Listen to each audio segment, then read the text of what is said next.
relembrando as verdades ouvidas. Está escrito em Hebreus capítulo 2, verso 1. Por esta razão, importa que nos apeguemos com mais firmeza às verdades ouvidas, para que delas jamais nos desviemos. Hebreus capítulo 2, primeira parte, por William Marion Branham. Possa Deus dirigir esta casa, neste tabernáculo nesta manhã.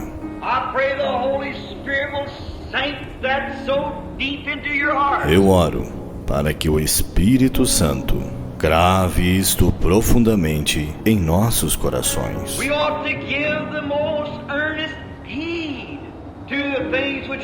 Importa que nos apeguemos com mais firmeza às verdades ouvidas.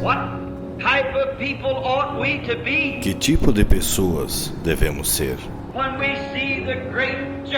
quando vemos o grande Jeová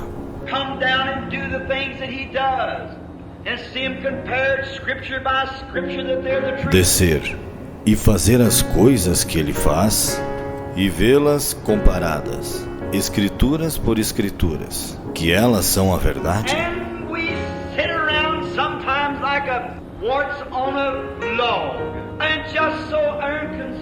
E estamos assentados às vezes como um parasita em um toco, e tão indiferentes.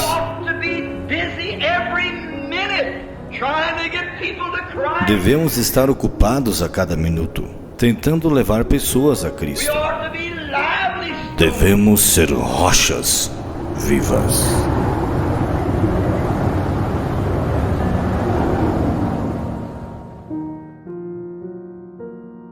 Mas,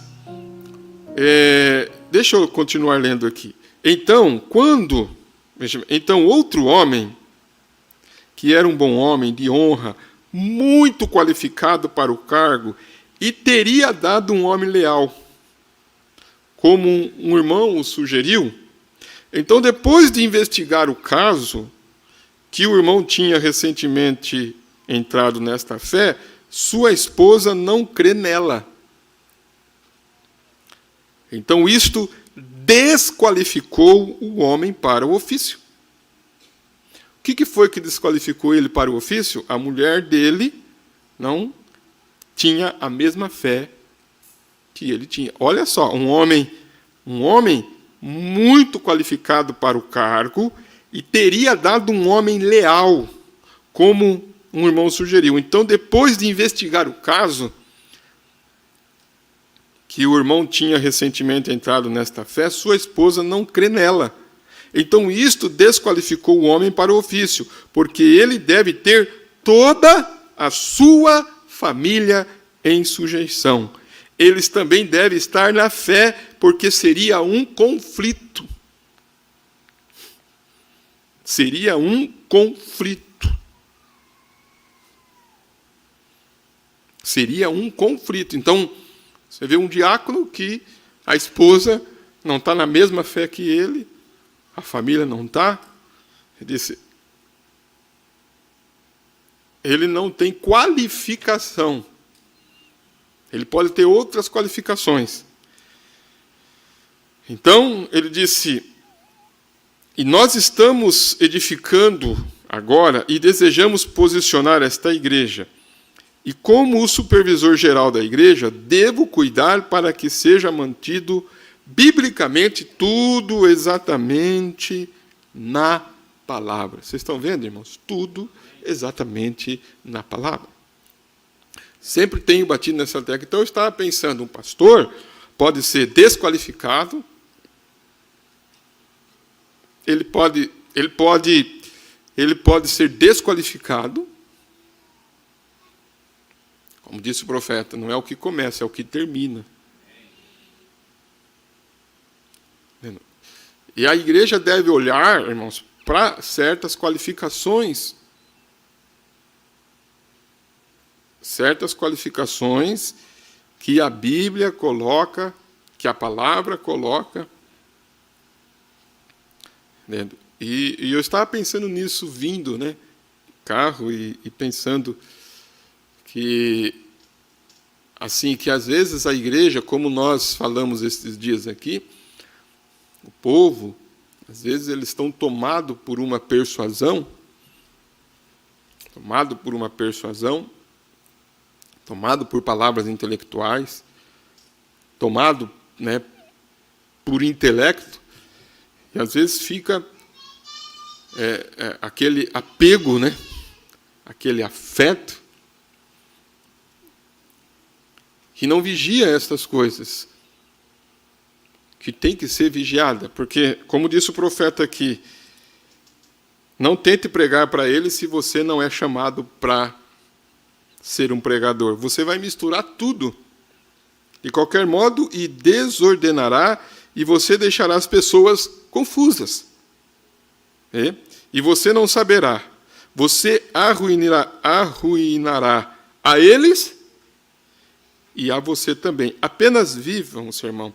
O pregador é chamado para pregar e para fazer o quê, irmãos? E para viver também. Se você não pode viver isto, então faça o quê? Ele diz.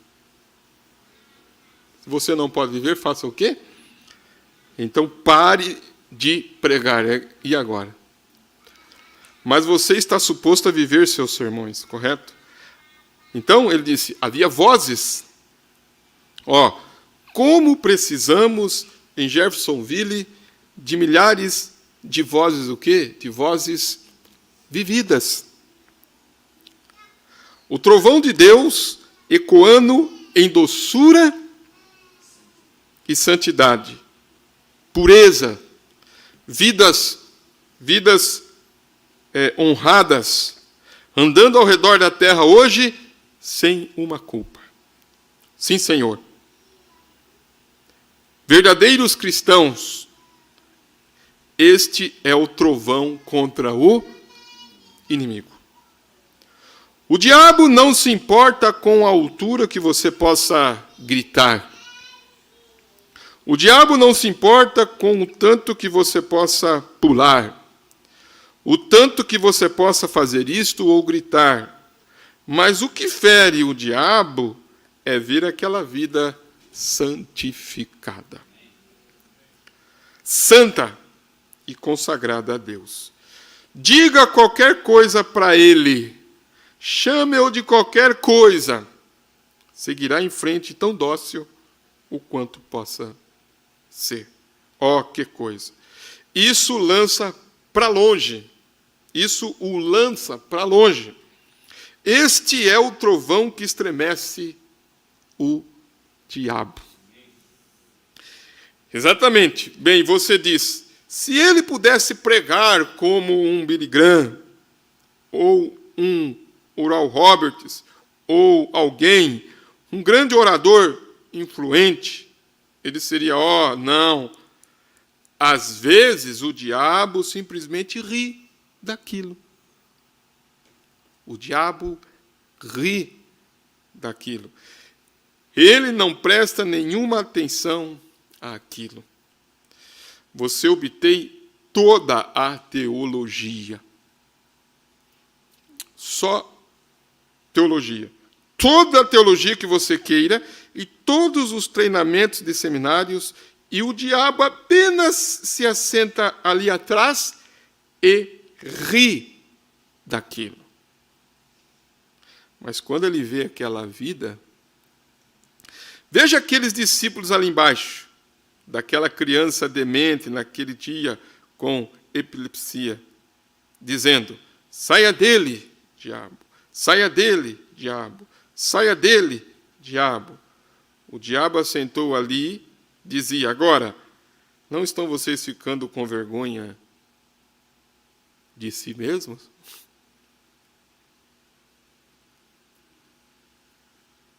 Agora, vê vocês o que estão fazendo? Jesus lhe disse, ele lhes comissionou para me expulsar e nenhum de vocês podem fazer isto. Mas, irmão, quando eles o viram chegar, ele veio andando quietamente. Que coisa. Ele não teve que dizer nada, aquele diabo já estava imediatamente assustado. Ele sabia que tinha que sair. Isso é correto, porque ali vinha uma vida, não apenas um sermão, mas uma vida. Uma vida, disse, saia dele. Ó que coisa. Aquilo estava feito quietamente, sem dúvida. Ele sabia o que ele estava fazendo. Ele sabia o que ele estava fazendo. Ele sabia quem ele era.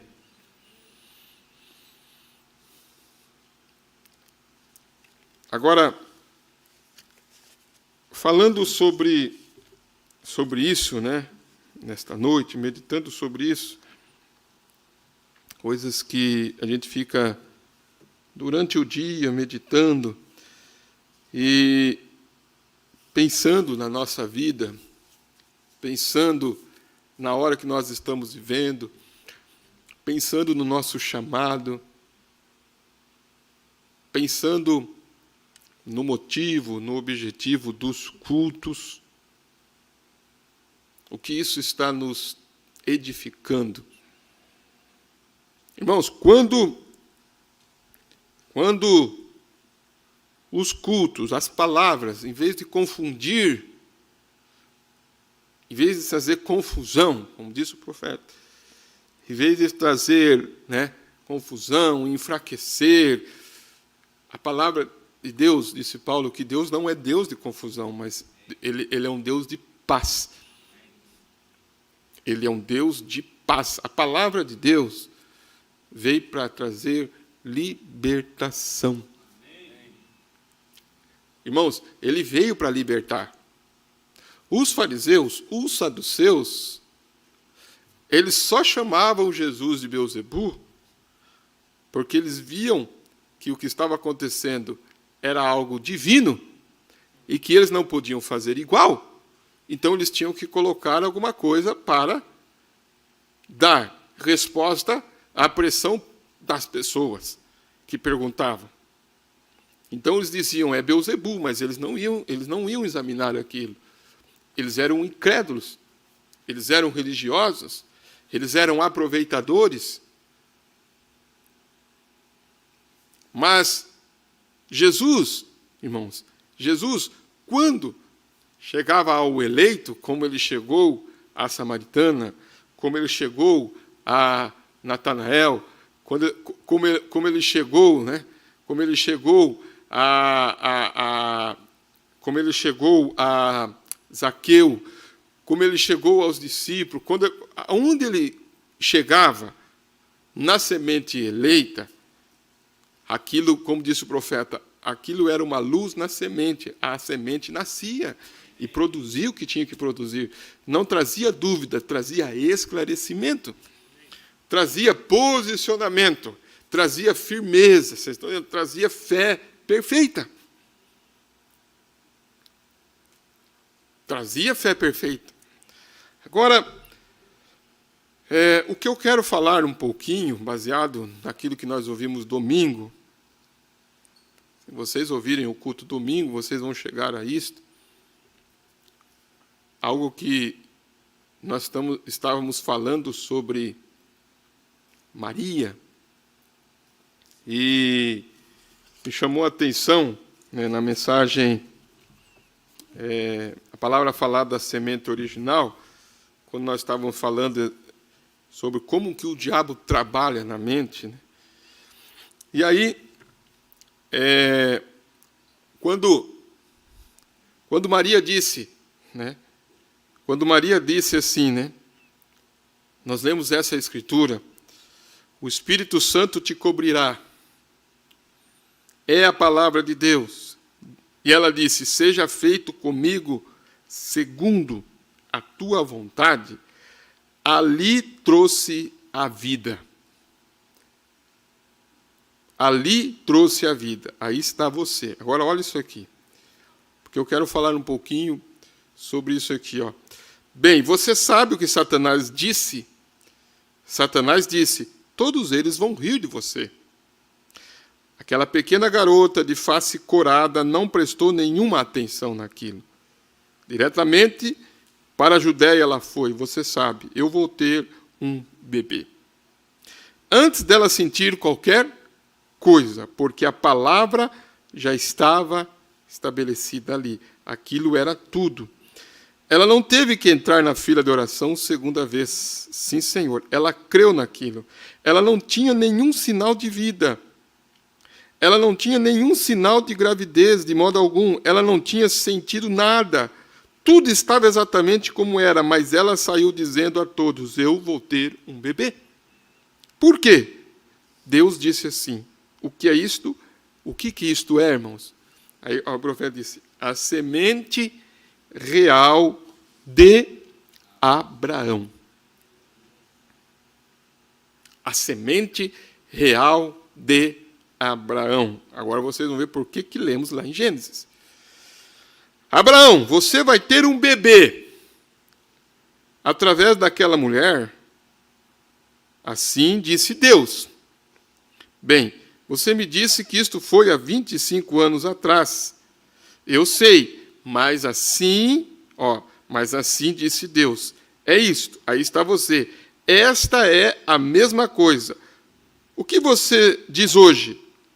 Ora, você sabe que a denominação te chutará para fora? Mas Deus disse assim, assim disse Deus. Bem, você sabe, se você for batizado assim, então o profeta está levando as pessoas a olharem, irmãos, aqui, pelo ângulo que você começa a ver, o profeta pregando, né? Nós estamos bem à frente disso aqui. O profeta está falando sobre o batismo, né? Pessoas que ainda estavam tomando a decisão de ser batizada, tomando a decisão de seguir a mensagem, né? Então ele estava fazendo um paralelo quando Abraão recebeu a promessa, Abraão creu. Quando Maria recebeu, Maria creu. Ele disse, se você é a semente real de Abraão, você também vai crer. Aí ele disse, aí está a sua virgem, aí está ela, não apenas no batismo, mas em tudo mais, no restante da palavra. Vê? Então observe, foi ambos, físico e espiritual com Eva. Agora, veja bem, lhes digo e lhes peço nesta manhã, irmãs, para me perdoarem, para que eu possa ter certeza que cada vez que uma mulher dá um passo errado, estou falando a respeito de Cristo e a noiva agora, mas todas as vezes que uma mulher dá um passo errado, ela tem que primeiro receber isto em sua mente. Cada vez que a mulher dá um passo errado, primeiro, por isso que ele veio trazendo os dois ventres, o físico, né, e o espiritual.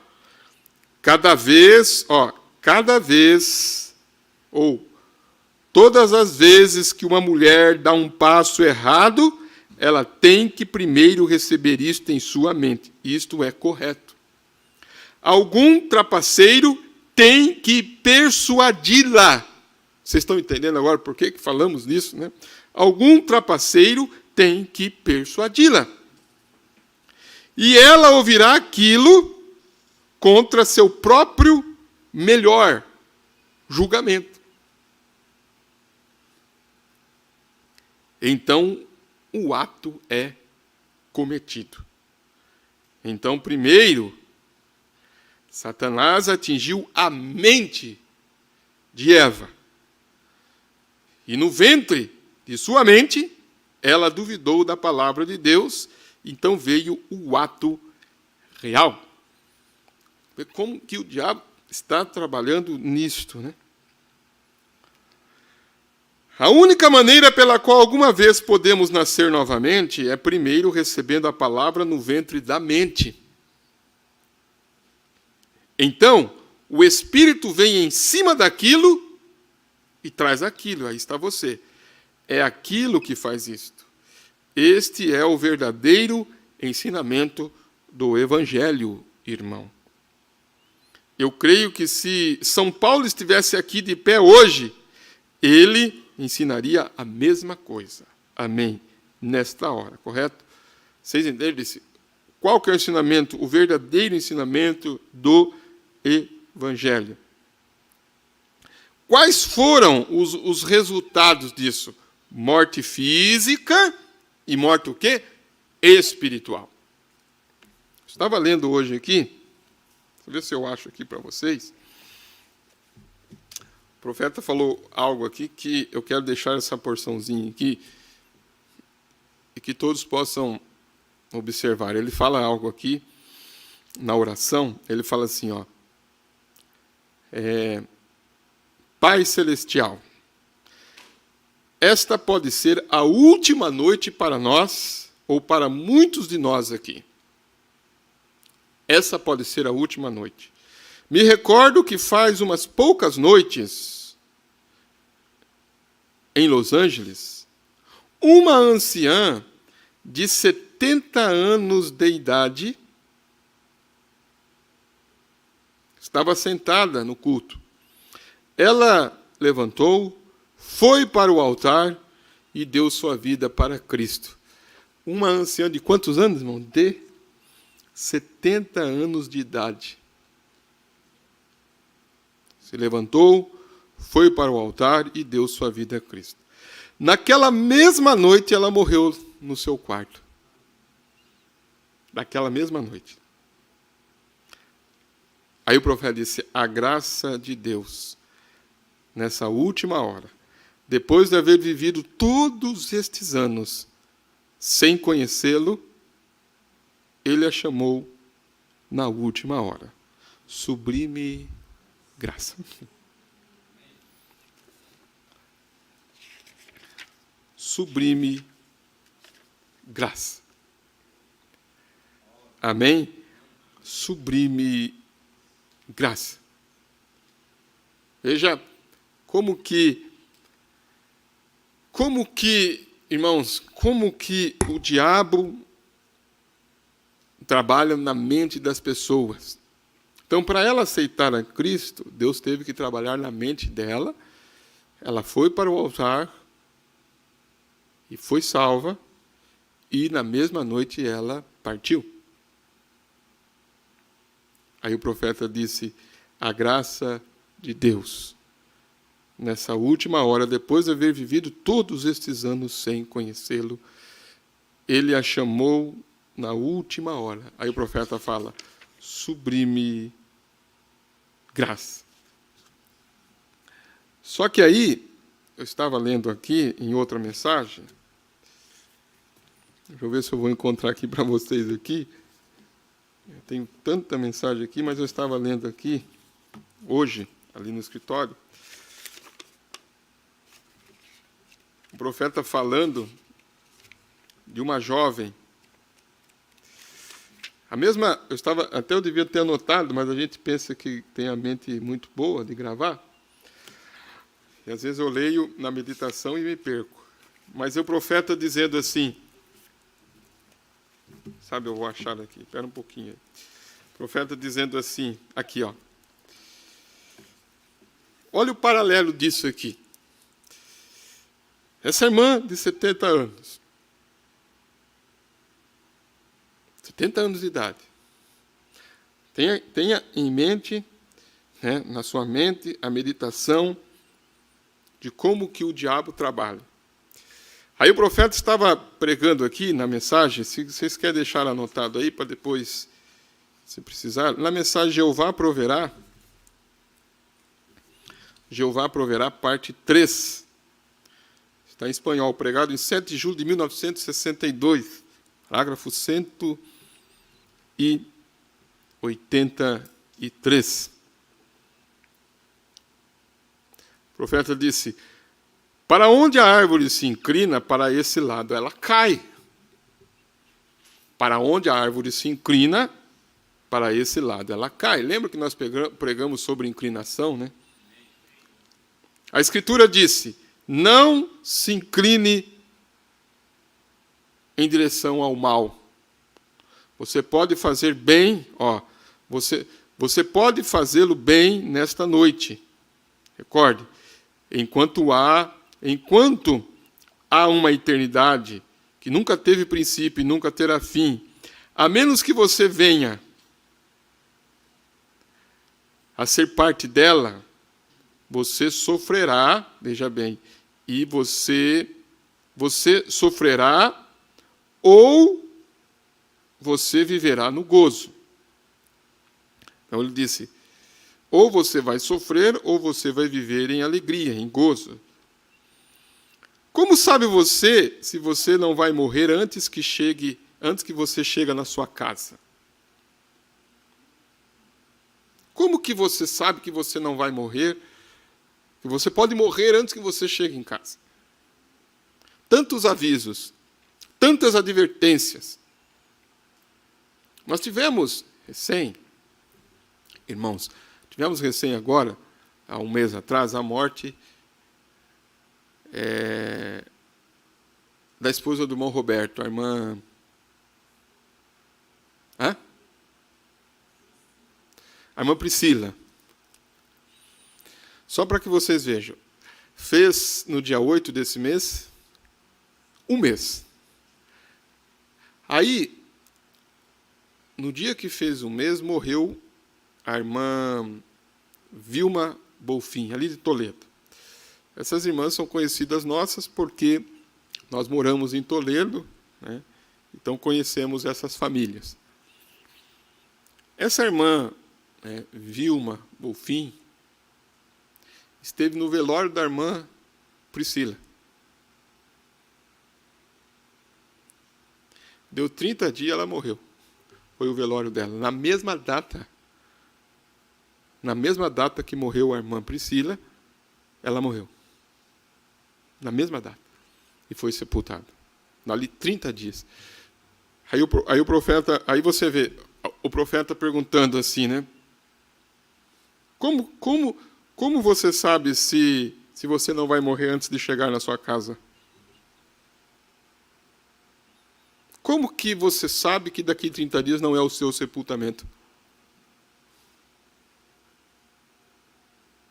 As pessoas vivem como se a morte não fosse algo real.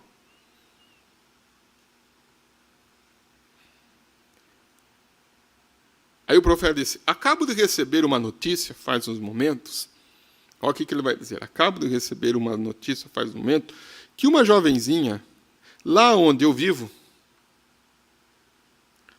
voltou para o caminho errado. Começou a fumar cigarros,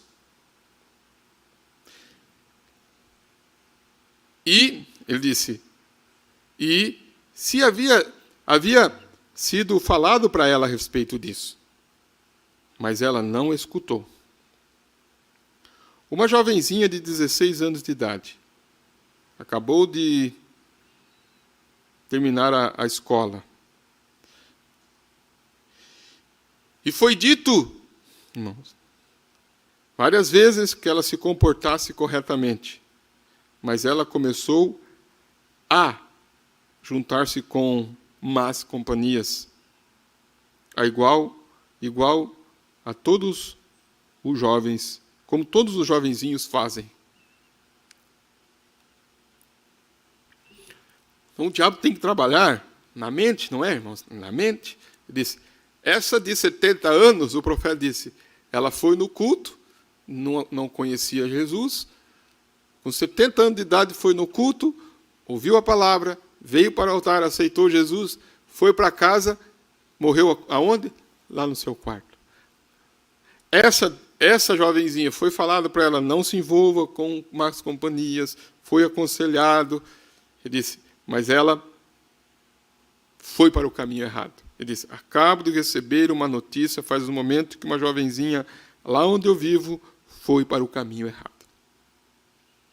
O que levou ela para esse caminho errado? Ele disse, más companhias.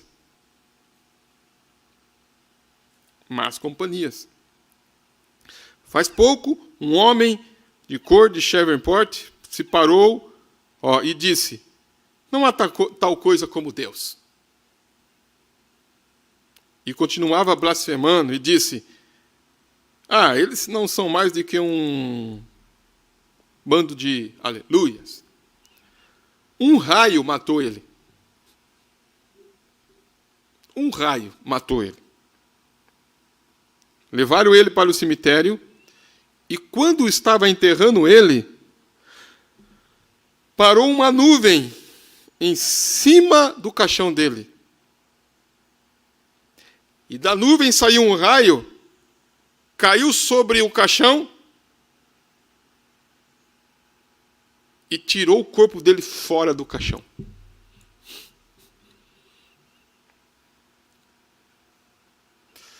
Jeová Deus também se ira. Tem a ira de Deus. Eu sei que Ele é um bom Deus, mas também Ele é um Deus de juízo. E Ele sabe. Ele sabe. Pensa que Ele não é um Deus de juízo? Pensa que Ele é um Deus que conhece, que não sabe?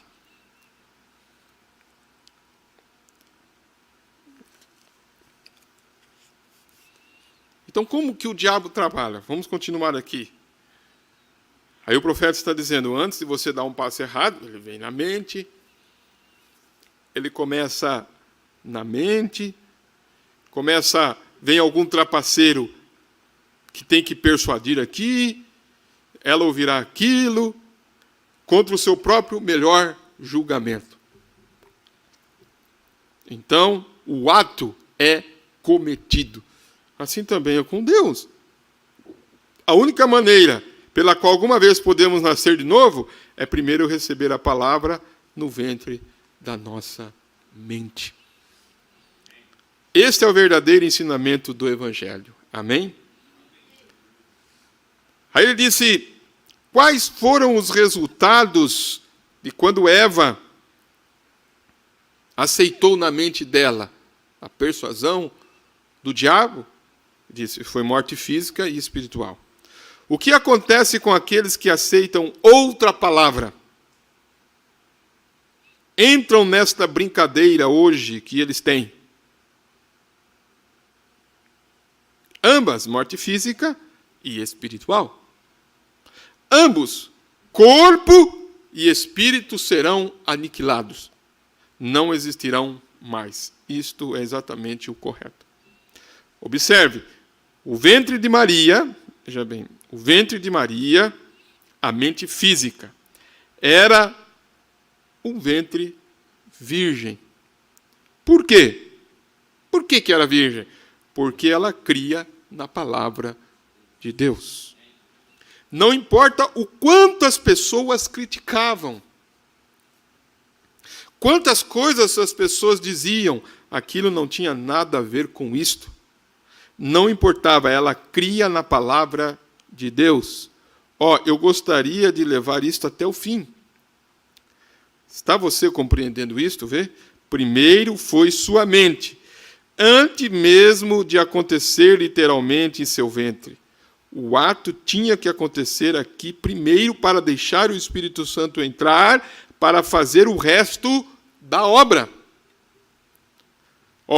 Antes que o verdadeiro nascimento espiritual pudesse acontecer, a palavra tem que se encontrar em sua mente.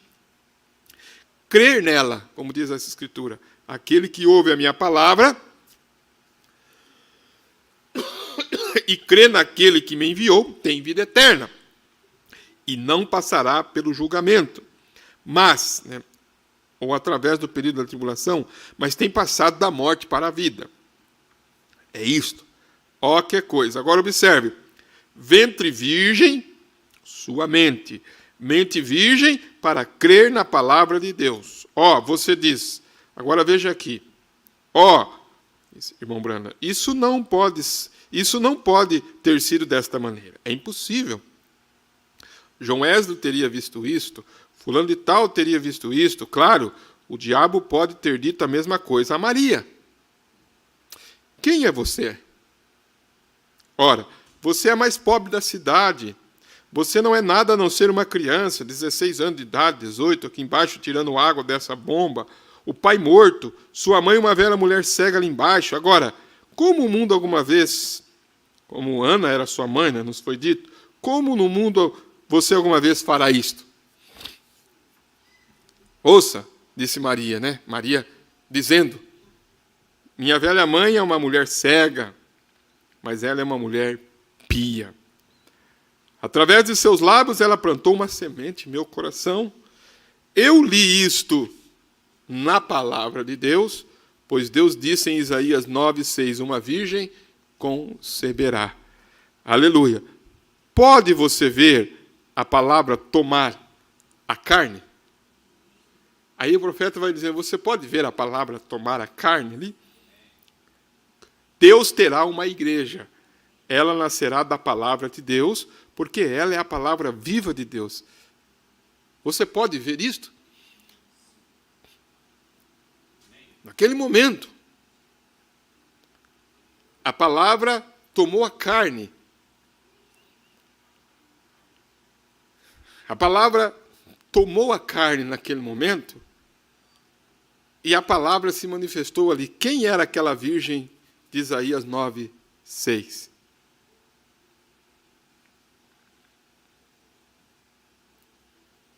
Como você sabe disto?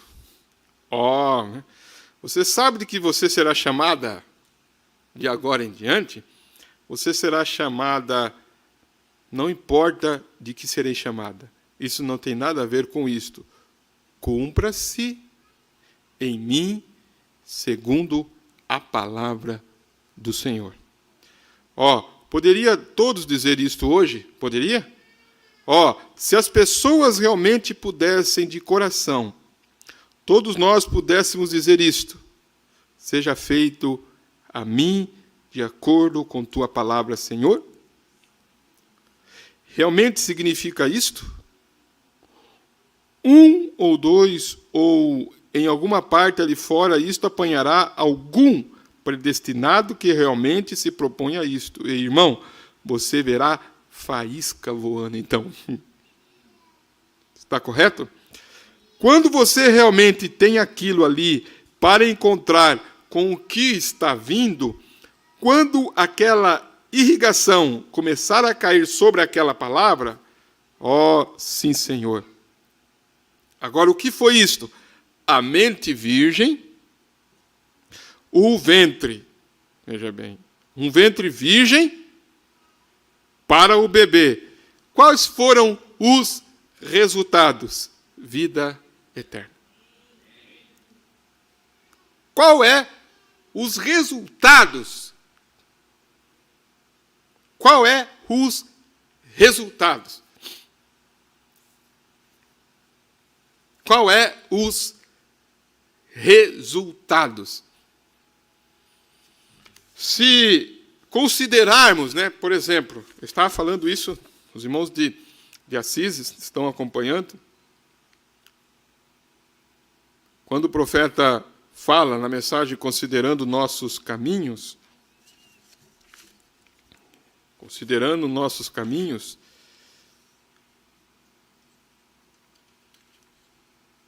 ele disse sobre Davi, e ele disse que, nesta mensagem, considerando nossos caminhos, ele disse assim, parágrafo 36, e há muitos cristãos hoje à noite, cristãos professos, que estão se enganando em relação às coisas que estão confessando ser. Estão se enganando em relação às coisas que estão confessando ser. A morte virá, rastejando pela porta um dia desses.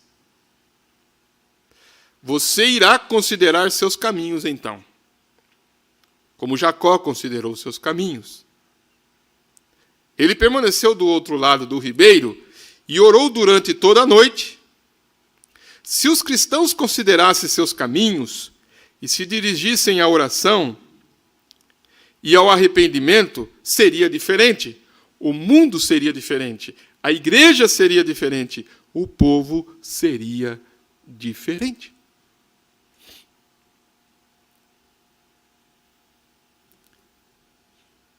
Há muitos cristãos hoje, à noite, cristãos professos, que estão se enganando em relação às coisas que estão confessando ser.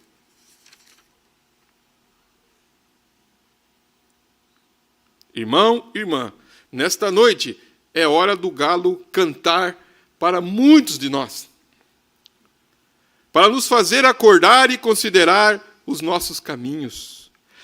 A maneira que estamos tratando o Senhor Jesus, nesta era moderna de todas as religiões falsas e polidas. É tempo de considerar nossos caminhos e voltar ao velho caminho no qual Jesus Cristo trilhou quando esteve aqui na terra. Um caminho de sacrifício. Consideremos nossos caminhos. Ali estava Judas Iscariotes, quando o sumo sacerdote começou a contar as 30 peças de prata. E quando ele ouviu o tilintar da prata, Judas considerou os seus caminhos. Como ele vendeu Jesus por 30 peças de prata, pegou uma corda e se enforcou. Eu me pergunto se muitas pessoas aqui, ouvintes nesta noite, não enganaram o seu vizinho um pouquinho, fazendo um negocinho desonesto.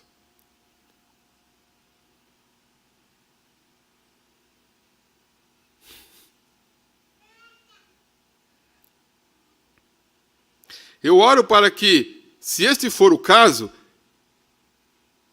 que você ouça o tilintar do dinheiro, do real, até que isso te leve a estar de joelhos em arrependimento. E muitos de vocês retêm a parte que é de Deus, os dízimos, e gastam com coisas por aí, com uísque,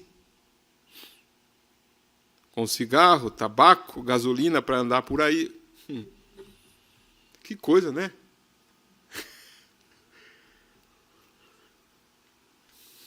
Que coisa, né, irmãos? Tremendo, não é, irmãos? Você não achou?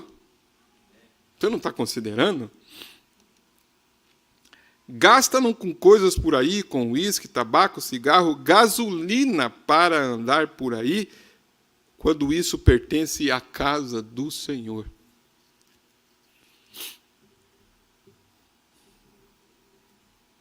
É seu dever solene entregá-lo. Considere os seus caminhos. 30 peças de prata.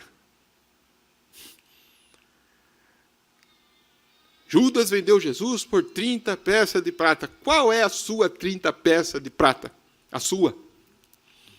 Seu Judas. Qual é? Ele não está dizendo aqui? Qual é a sua 30 peças de prata? Eu não tenho, eu não. Ele disse, considere então. Vocês estão entendendo? Faça o quê então? Faça o quê, irmãos? Considere os seus caminhos.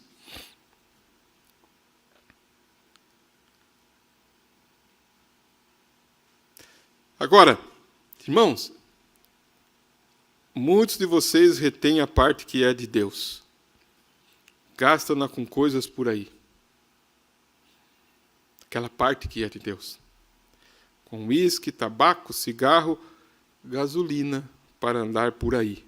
Coisas que compram e gastam para andar por aí. Quando isso pertence à casa do Senhor. É o seu dever solene entregá-lo. Considere os seus caminhos. 30 peças de prata. Foi um soldado romano, depois de ter perfurado o seu lado e ver água e sangue, ver o sol se pôr ao meio-dia e as rochas se fenderem das montanhas, foi depois de ver isto que ele começou a considerar seus caminhos. Foi depois de ver isso que ele começou a considerar seus caminhos e bateu no peito e gritou, verdadeiramente esse era o Filho de Deus. Esperou um longo tempo, mas ele estava considerando os seus caminhos. Eu me pergunto nesta noite àqueles que estão no rádio e a essa audiência visível, se muitos de vocês estão considerando os seus caminhos, as coisas que vocês fizeram, as coisas que deixaram de fazer.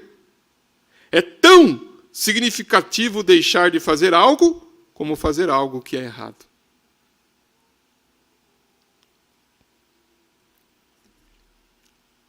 É tão significativo deixar de fazer algo como fazer algo que é errado. Eu não faço o que é errado, mas também não faz o que é certo. Qual dos dois está errado? Qual dos dois, irmão, está dizendo?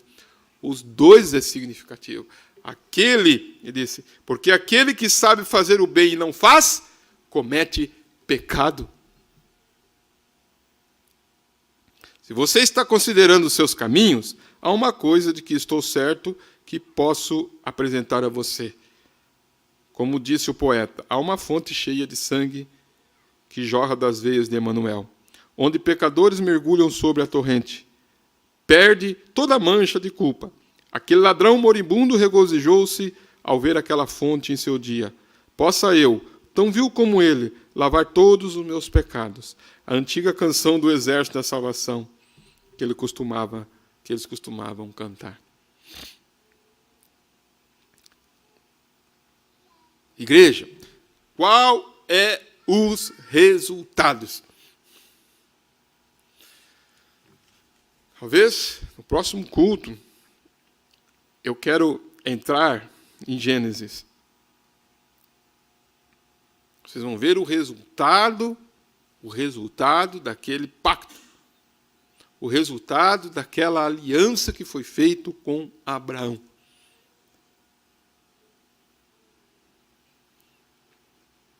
Então, um pouquinho nesta noite, irmãos, devemos considerar os resultados na nossa vida. Daquilo que estamos ouvindo, daquilo que estamos aprendendo, dos cultos, dos ensinamentos. O que aquilo está fazendo? Está fazendo nós melhores, como eu disse, melhores cristãos? Você vai para casa hoje, examine a sua vida, vamos considerar como o profeta está falando conosco aqui, porque o culto desta noite, irmãos, nos faz a olhar Maria. Nós estamos na mesma linha um pouquinho, né? Na mesma linha de domingo, um pouquinho mais, trazendo um pouquinho mais um ângulo disso, que Maria estava considerando as Escrituras de Isaías 9, considerando a sua vida, considerando a sua mãe, considerando o que o diabo estava fazendo na sua mente. Ela manteve a sua mente virgem, não foi, irmãos?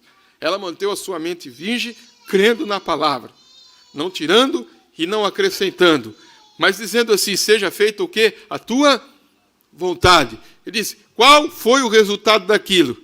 Quantos lembram? Qual foi o resultado daquilo? Vida eterna. Vida eterna. Amém? O profeta dizendo, a palavra tomando a carne. Aí está você. Então Deus terá uma igreja. Amém? Deus terá uma noiva. Deus terá um povo. Então, o que vai ser este povo? Trovões. Lembra do começo da mensagem? Trovões. Vidas vividas. É isso que o diabo, irmãos, é isso que preocupa o diabo. O diabo ri de certas coisas, como o profeta disse aqui. Mas esse ensinamento, essa palavra, dirigida, irmãos, de uma forma inspirada, de uma forma correta, por um pregador, como disse o profeta aqui, qualificado, né, dentro do programa de Deus, dentro do plano de Deus, o que isso causa em nossas vidas? Qual que é o resultado no seu lar? Qual que é o resultado? Teimosia? Não. Infidelidade? Não. Você olha, irmãos, olha o resultado da sua vida. Está melhor? A cada dia está melhor? Se não está melhor, alguma coisa está errada. Vocês estão entendendo? Alguma coisa está errada. Alguma coisa está errada. Você ouve a palavra. Você tem a mente virgem para ouvir a palavra entra dentro da sua alma, tem que dar resultados, vida eterna. A palavra tomando o seu corpo e manifestando aquilo, colocando aquilo em manifestação. Pessoas dóceis, pessoas honrosas, pessoas amáveis.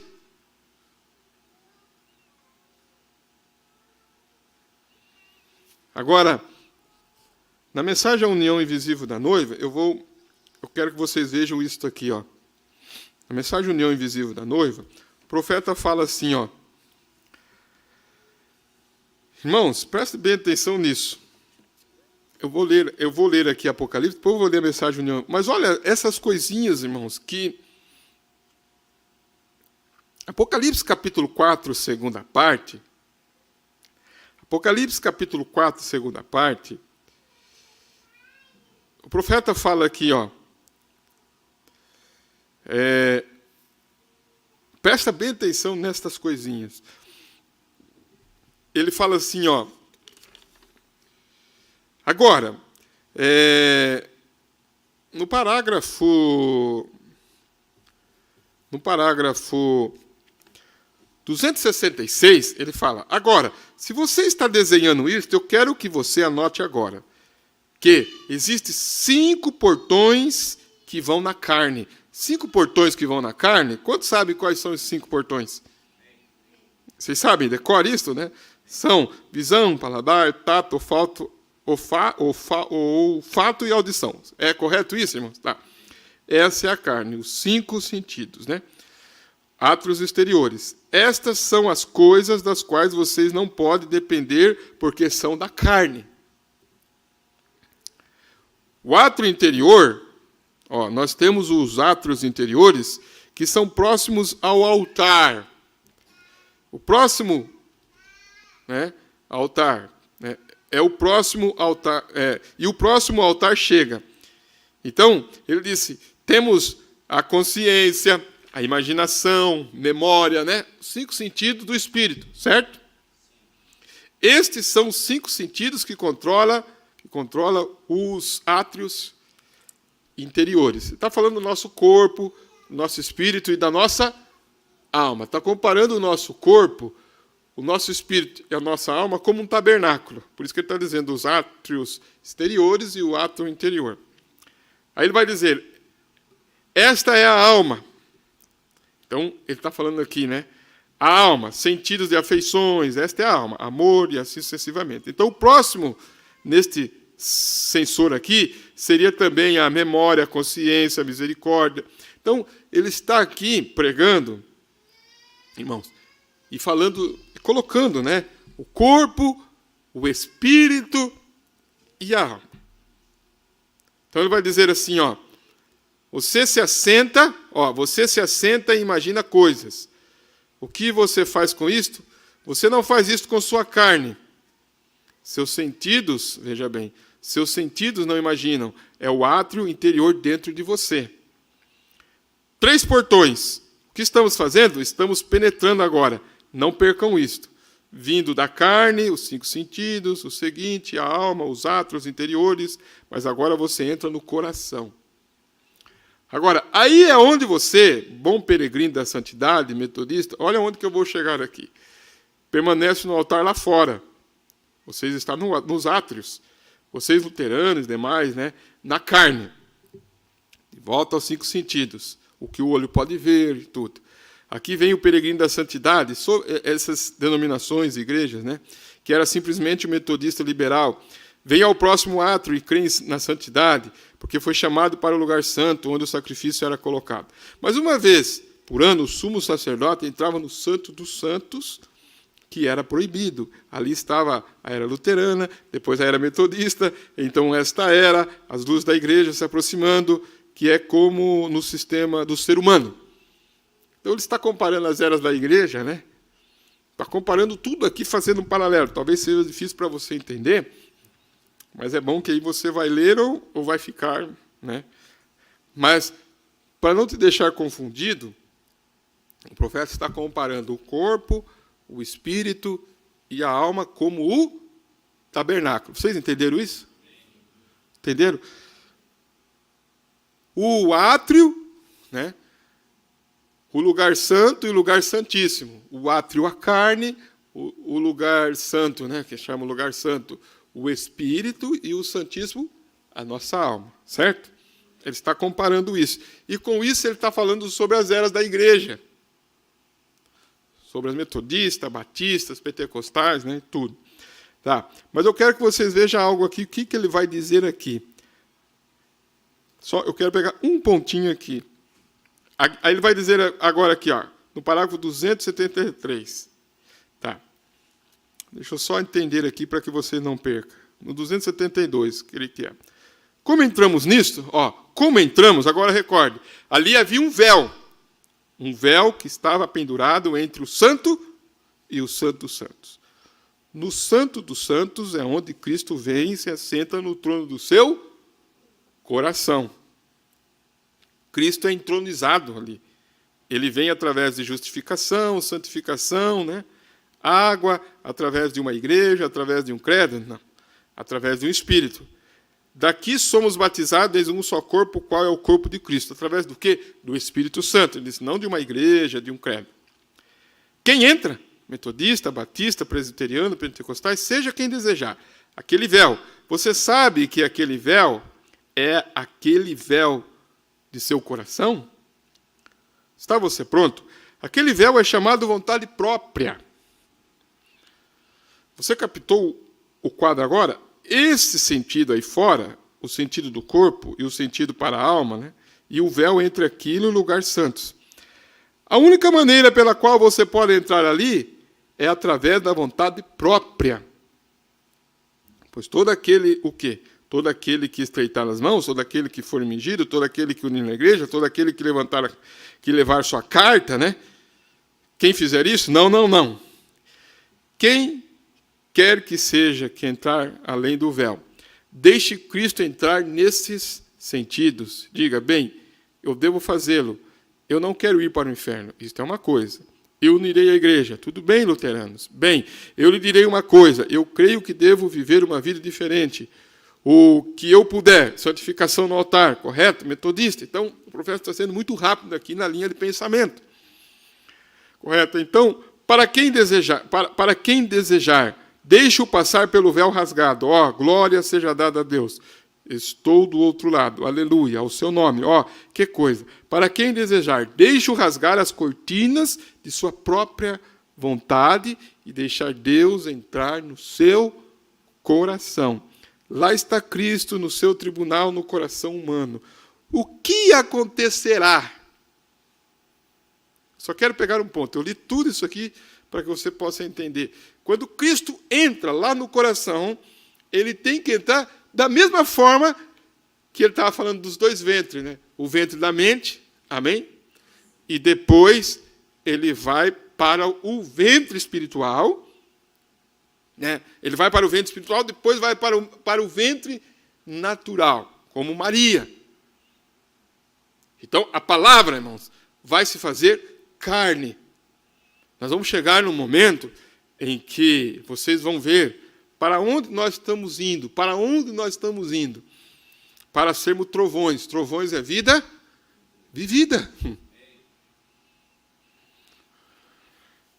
Ó, eu posso... Olha só, vocês estão acompanhando lá, né? Tá. Cristo no coração humano. O que acontecerá? O que vai acontecer? Você diz, eu posso contar piada suja, isso não me condena. Por quê? Por que não te condena? Porque você não tem nada para te condenar.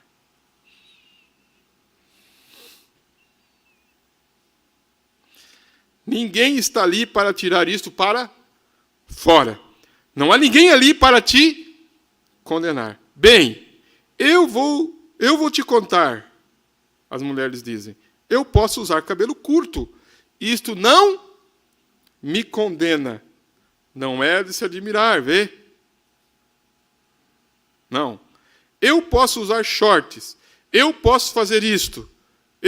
O homem diz: não faz mal fumar cigarro. Diz: não me faz mal jogar um pouco de baralho, atirar alguns dardos, seja o que for que eles fazem. Isso não faz mal. Eles continuam pertencendo à igreja. Vê? Não me faz mal fazer isso. Por quê? Ele diz: por quê? Não há nada ali para te julgar.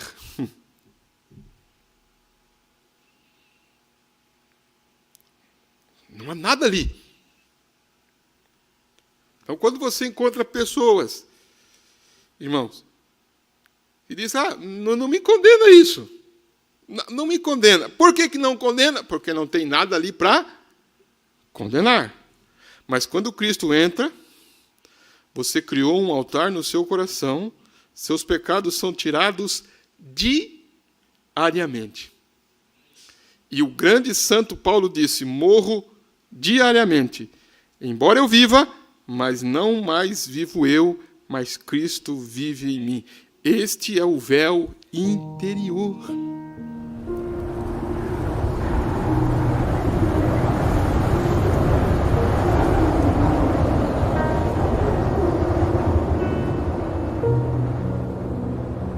Relembrando as verdades ouvidas.